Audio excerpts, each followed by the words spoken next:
Fala galera, tudo bem? Como vocês estão? Dai aqui, novamente. Gente, assim, tem muitas pessoas perguntando: ai, quando vai ser o próximo vídeo? Conta mais sobre você, me fala quem você é, não sei o que lá. Muita gente. Vou colocar até aqui as imagens. Brincadeira, gente. Pode ser que daqui a um tempo muitas pessoas perguntem, mas no momento só 2 amigas para incentivar, né, a pessoa aqui a gravar vídeo.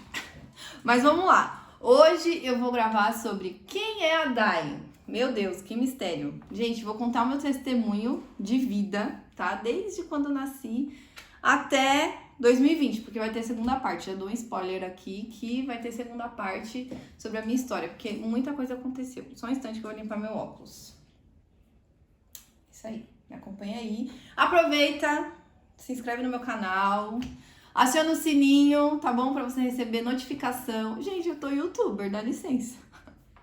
Ninguém vai aguentar essa pessoa mais. Então, por favor, tá? Se inscreve no meu canal, manda aqui, ó, pra todo mundo assistir esse vídeo. Para as pessoas serem alcançadas por Deus, por Jesus Cristo, entendeu? Que essa é a intenção desse canal, falar sobre uma vida com Deus, uma vida de fé, de testemunho, de restauração. Então, vamos nessa pro vídeo de hoje. Bom, quem é a Dai, né? Prazer, Daiana Barbosa Figueiredo aqui, que vos falo. Eu tenho 30 anos de idade nesse dia, que eu não sei que dia eu vou postar, acho que hoje mesmo, que é dia 30 de outubro. Eu trabalho com fotografia e vídeo já há 12 anos. Hoje eu trabalho numa agência, a Sua Essência no Marketing. Aproveito também para seguir junto ao Caio Jimenez e Ana Muro, que são pessoas incríveis. Hoje eu moro na Zona Leste de São Paulo, Guilhermina Esperança, tá? Pra quem tiver curiosidade, assim, de onde vem esse vídeo? São Paulo, tá, galera? Então vamos lá, agora papo sério, vou contar sobre o meu testemunho. Bom, gente, eu sou filha adotiva, então assim que eu nasci, a minha mãe biológica, ela me deu, né? Então eu fui para uma família que me quis, que me adotou, que me amou muito, e por muito tempo eu achava que eu não tinha problema com isso, mas depois, com o longo dos anos, eu percebi que a rejeição do parto, né, na hora do nascimento, causou muitas coisas em mim, mas isso daí eu vou decorrer depois com outros vídeos. Então, aí eu tive uma infância muito boa, né, minha família me amou muito, eu tinha 2 irmãos, porque um já faleceu, então eu tinha 2 irmãos mais velhos, o Dajaniro e o Douglas, e morava com a minha avó e meus pais. Enfim, tive uma infância legal, cheia de amor, de uma vida boa também, financeiramente falando. Só que quando chegou em 2000, isso é 92 quando eu nasci, tá, galera? Aí em 2001, quando eu tinha 8 anos, por aí, 8, 7 anos, os meus pais se divorciaram. E foi muito difícil, porque não foi na verdade, nem um divórcio é fácil, né? Mas a vida ali dos meus pais, esse divórcio, né, que aconteceu, foi muito pior do que poderia imaginar, poderia acontecer, na verdade. Então, houve muita briga, muita discussão, o meu pai não aceitava a separação, então ele causou bastante, né? E a minha mãe não teve muita sabedoria, então ela não conseguia, foi muito difícil para ela, né, separar entre a briga do casal e os filhos. Então tudo misturou, assim, foi tudo um vucu-vucu, vamos assim dizer. Então foi muito difícil a separação dos meus pais, porque atingiu muito toda a família. Assim como todo divórcio, ele faz isso, ele não atinge só o casal, ele atinge um todo. Então, meus pais brigavam muito, né? Teve esse divórcio, aconteceram muitas coisas na minha família, em relação aos meus irmãos também, foi muito difícil para eles. O mais velho se revoltou bastante, então foi bem complicado essa parte. E toda essa desconstrução do lar, né? De você ter ali um pai e uma mãe presentes que eram, e aí houve esse romper, causou muitos danos em todos, principalmente em mim. Então, houve aí uma rejeição no parto e depois uma rejeição em relação ao meu pai, porque ele se afastou demais. E a minha mãe, que nem eu falei, ela não teve muita sabedoria para separar isso. Então, ela também, de alguma forma, colocava a gente contra o meu pai. Ela não conseguia dosar. E aí, isso foi muito difícil para todo mundo. Então, teve o divórcio e tal. Aí, isso gerou muita mágoa no meu coração, muitos traumas também, muitas coisas, muito rancor, eu posso dizer, essa é a palavra. Muito rancor eu tive do meu pai por conta de tudo que aconteceu. E aí, fui crescendo, isso eu tinha 8 anos. Fui crescendo, a minha mãe e a minha avó se tornaram as mulheres da casa, então eu não tinha mais uma referência paterna na minha casa. A minha mãe e minha avó tomaram conta de tudo, então eu me tornei uma mulher que não tinha a figura ali de um homem, de um pai dentro de casa. Decorrente disso, o que aconteceu comigo na minha adolescência? Tive dependência emocional. Olha que loucura. Então você que está assistindo esse vídeo, pode ser que você tenha problema com seu pai, ou teve alguma coisa acontecendo na sua vida que você hoje se vê num relacionamento abusivo, dependente de homem ou dependente de mulher, eu não sei, ou sua dependência em algo, sabe? Isso às vezes representa uma falta que você tem. Então, essa falta de paternidade que eu tinha na minha vida, a rejeição e tudo mais, me levou a viver um relacionamento abusivo. Então, eu namorei uma pessoa quando eu tinha 15 anos, que ela era 7 anos mais velha que eu. Isso causou muito estrago na minha vida. Mas isso também, sobre relacionamento, eu falo melhor em outro vídeo. E aí, na minha adolescência, foi só ladeira abaixo, né, galera? Aí eu comecei a beber, já usei drogas. Então você olha assim, nossa, essa menina usou drogas. Pois é. Então assim, tive muitos problemas devido, né, à raiz de tudo, o divórcio dos meus pais. Então veio isso e aí eu fiquei 5 anos namorando, né, vivendo esse relacionamento abusivo. Foi bem difícil, então quando eu entrei na faculdade, que aí eu olhei e falei, cara, não é bem assim. Comecei a andar com pessoas que tinham um relacionamento saudável, né? Era uma realidade diferente. O modo do namorado tratar a moça, enfim. Eu comecei a observar isso e falar, opa, tem alguma coisa de errado aí. Então, eu tive a coragem, né? Porque a gente precisa disso, de coragem pra terminar um relacionamento abusivo. Então, eu tive essa coragem e terminei.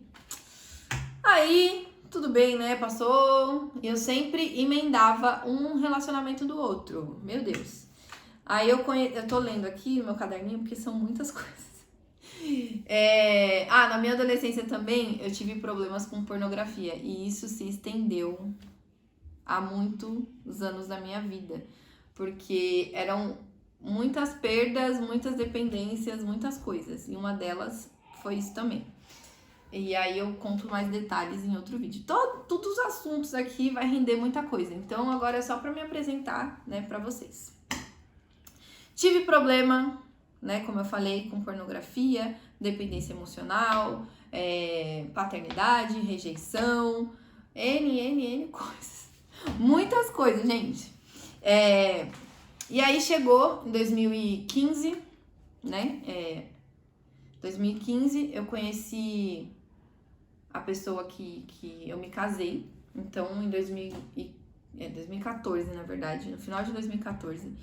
E aí, essa pessoa começou a, né? É um homem, tá? Não vou falar essa pessoa que vai parecer que uma mulher, mas é um homem, gente, pelo amor de Deus.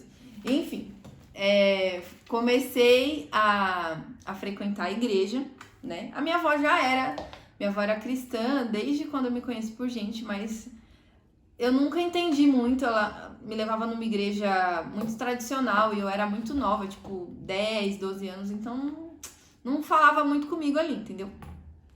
Mas eu sempre vi o agir de Deus na minha vida, sempre cuidando, não deixando eu me afundar mais do que né? Podia.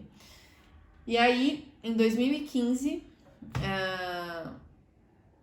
eu comecei real a ir para a igreja, né? Então, Deus foi falando muito comigo em relação a perdão, em relação a liberar perdão, a tirar esse rancor, a mágoa que tinha no meu coração. E aí eu fui soltando.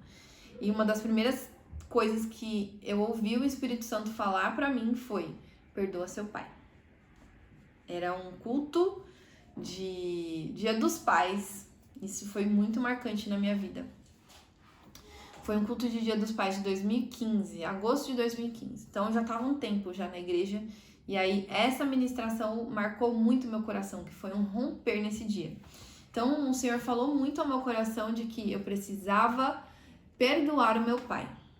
E aí era tipo assim, meu Deus, que difícil, porque foi uma vida distante. Então pensa, em 2001 os meus pais se separaram. Eu comecei a frequentar a igreja no final de 2014, já tinha passado anos. E aí, em 2015, que eu fui falar com ele. 14 anos depois. Assim, a gente se falava, mas era muito esporádico, muito raso. Não tinha relacionamento. E aí eu falei, meu Deus, eu vou ter que falar com meu pai, eu vou ter que quebrar isso, né? E aí, eu fui lá, tal, né? Incentivada lá, a pessoa que eu estava, vai, não, fala, conversa. E aí, beleza. Aí eu fui, né? Aí eu cheguei lá, bati. Meu pai morava na mesma casa que eu. Tinha a casa, ele morava na casa da frente e eu no fundo, né? Minha mãe, minha avó e meus irmãos. A gente morava no fundo. E meu pai na frente. Então, era a mesma casa, mas a gente não se falava. Era bem triste. E aí eu cheguei lá, bati na porta dele, aí ele me atendeu, e aí aquele nervoso, né? Meu Deus, tenho que fazer isso. E eu fui e obedeci a Deus. Ok. Falei, pai, preciso te liberar perdão e te perdoar, né? Então, que você me perdoe por não ter honrado a você. A palavra fala, honre, né, seu pai e sua mãe. E eu ali, aquilo me marcou, mas me marcou de um jeito. Aí eu falei, pai, me perdoa por não ter te honrado. Por não ter sido uma boa filha. Porque, querendo ou não, ele foi meu pai, me deu uma infância muito boa. E aquilo que aconteceu ali rompeu nosso relacionamento, né? E eu não tinha culpa daquilo. E ele não soube lidar muito bem. Que ele também não era cristão, não tinha muito direcionamento. Então foi muito difícil. Era uma vida muito sozinha. E aí naquele dia eu falei com ele e... a vontade de chorar.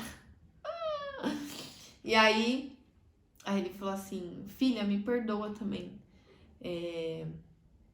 Você tá me dando mais 2 anos de vida. E aquilo me quebrou, assim, de um jeito que eu falei, meu Deus. Que loucura é essa, né? Olha o poder que há no perdão. Foi assim, quebrantou muito e a partir dali eu pude conversar mais com meu pai, me aproximar mais dele, participar mais da vida dele e ele da minha. Não tanto presente quanto a minha mãe que morava comigo, mas muito melhor, né? E aí, ok. Aí ele falou isso. Ah, você tá me dando mais 2 anos de vida.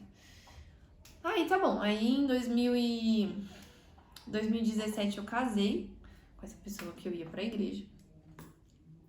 Casei, saí da casa da minha mãe, né? Fui morar em outro lugar, enfim. E aí, nesse processo, houve uma perda, né? A primeira perda, assim, que eu tive, que foi mais marcante na minha vida, porque foi uma pessoa muito próxima de mim, que foi o meu pai. Então, lá em 2015, ele falou que eu estaria dando pra ele, né? Mais 2 anos de vida. E naquele momento, em agosto de 2017, uma semana antes do Dia dos Pais, meu pai faleceu. ele caiu da escada, né? E aí houve uma fratura no pescoço. E aí aconteceu. Então, a partir disso, falei, meu, Deus, você realmente existe, não é mesmo? Não que eu não acreditasse, mas era uma coisa que ficava cada vez mais perto de mim, sabe? Aquela realidade da presença de Deus, daquilo que Ele estava fazendo, aquilo que Ele estava falando, aquilo que Ele queria de mim. Então, perdi meu pai em 2017. E no decorrer dos anos, o Senhor foi moldando muito meu coração em relação a isso, a liberar perdão, a não carregar ressentimentos, mágoas, a ter um coração blindado, não ser uma pessoa que se ofende com tudo, porque não vale a pena, isso só gera morte na gente. E o perdão, ele gera vida, ele gera transformação, restauração, muita coisa. E aí eu fiquei cada vez mais assim, fascinada com o poder de Deus e o poder que há no perdão. Foi uma coisa muito, muito forte na minha vida, sabe? E eu acho que é algo que Deus sempre me forja nesse lugar de ter um coração inofendível, de liberar perdão. E na verdade o perdão você só vai liberar quando a ofensa já tomou conta do seu coração. Então, se você tem um coração blindado, uma pessoa que não se ofende com tudo, né? Que consegue, sabe, ser leve e não pegar tudo pra você. E entender também que muitas das coisas que fazem pra você diz mais sobre o outro do que sobre você mesmo. Então, eu entendi isso e eu falei, meu Deus, como há poder, né, no perdão. E aí, passou-se os anos, eu estava lá, casada, ainda com problemas, com muitas coisas na minha vida. Eu estava num processo de conversão. Em 2020, assim, eu tive um encontro com Deus. Parece que tudo que eu tava falando, eu já tinha um encontro com Deus, né? Mas eu acho que a gente tem reencontros no meio do caminho. E foi algo que meu Deus, eu olhei pra mim, era como se tivesse um espelho na minha frente. E eu enxergasse quem realmente eu era naquele momento. Que não era nada bom. Era podre. E aí eu falei, meu Deus do céu, quem sou eu? E a partir dali, eu tive que renunciar muita coisa. E então, em 2020, eu tive um encontro com Deus que me levou a um lugar de santidade. Então, em 2020... eu comecei a viver um processo de santidade na minha vida. Gente, eu assistia muito Luciano Subirá, meu Deus do céu. Assistia muito o Impacto da Santidade, que ele tem uma série, né? Acho que ele ficou alguns anos falando muito sobre santidade. E aqueles vídeos, aquela palavra, ela inundava meu coração de um jeito. E aí eu comecei a renunciar muitas coisas, né? Então, muitas coisas mudaram também na minha vida. Pessoas se afastaram, pessoas se achegaram. Eu tive que tomar decisões drásticas daquilo que eu assistia, daquilo que eu ouvia, daquilo que eu lia. Então, eu abri mão de muitas coisas para viver realmente uma vida de santidade. E aí teve uma passagem que me pegou muito, que fala das janelas, que aquilo que você vê. Calma que eu vou lembrar. Peraí, é Mateus 5. Falando muito, gente. Meu Deus, nem sei quantos minutos tem de vídeo. Vocês vão assistir, hein, até o final.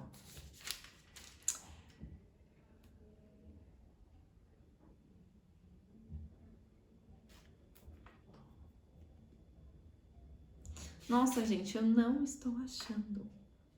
Mas basicamente fala que os olhos são a candeia da alma. É essa passagem, eu só vou lembrar, depois aqui embaixo eu coloco qual passagem que é. Os olhos são a candeia da alma. E aquilo que você vê, né, consome de luz, o seu corpo será cheio de luz. Mas aquilo que você busca, né, que é aquilo que você vê, aquilo que você ouve de trevas, seu corpo será cheio de trevas. Então a gente precisa se encher da luz, né? Da luz, que é Jesus, as coisas de Cristo. E aquilo me pegou muito nesse processo de santidade. Então, eu cortei várias coisas. Então, foi um processo de limpeza, assim, na minha vida, que, né, até Jesus Cristo voltar ou eu partir, estarei nesse processo. Mas, hoje, eu te convido a você olhar, né, para o seu passado, olhar para sua vida, para aquilo que você já viveu e que está refletindo hoje em você, ou aquilo que você tem consumido, que você tem ouvido, pessoas que você está assentada, né, em mesas que não é para você estar. Você sabe que não é para você estar. Que são má influência na sua vida, que não te levam a um caminho bom. Que, na verdade, quanto mais você ouve o que elas estão dizendo, mais distante de Deus você fica.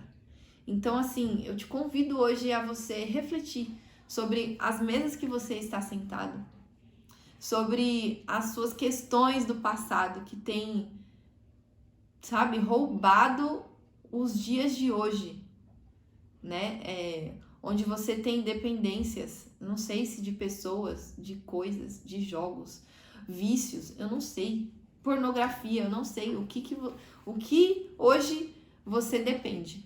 Mas o meu convite é para que você possa olhar para Jesus e seja dependente dele. Porque nele não há frustração, nele não há vingança, nele não há ódio, entendeu? Então, quanto mais próximo nós se achegamos a Cristo, mais limpo nós nos tornamos, mais amados nós nos sentimos. Então, eu te convido a olhar para Jesus, olhar para o alto. Olhar e lembrar daquilo que te traz esperança. Filipenses 4. Depois reflita aí em Filipenses 4. Olhar para Jesus. Olhar para Jesus e pedir a Ele ajuda.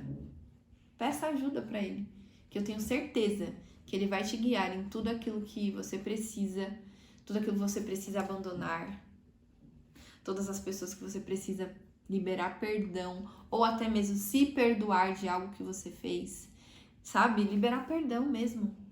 E pedir perdão também para quem você magoou. Você vai ver o quão poderoso isso é. E aí, na parte 2 do vídeo, eu continuo a minha história, gente, porque ainda tem muita coisa, meu Deus! 2021 foi o caos. Foi onde eu vivi o deserto, né? Foi bem difícil, mas eu pude ver a graça de Deus. E aí, na segunda parte, eu vou contar o que aconteceu comigo a partir de 2021. Então, conto com você, compartilha esse vídeo, se abençoa a sua vida. Se fez sentido pra você, se você acha que alguém precisa ouvir o que eu estou falando, por favor, não hesite em compartilhar, tá bom? Se inscreve no canal, aciona o sininho. E tamo junto, galera. Um beijo, até a próxima. Deus abençoe.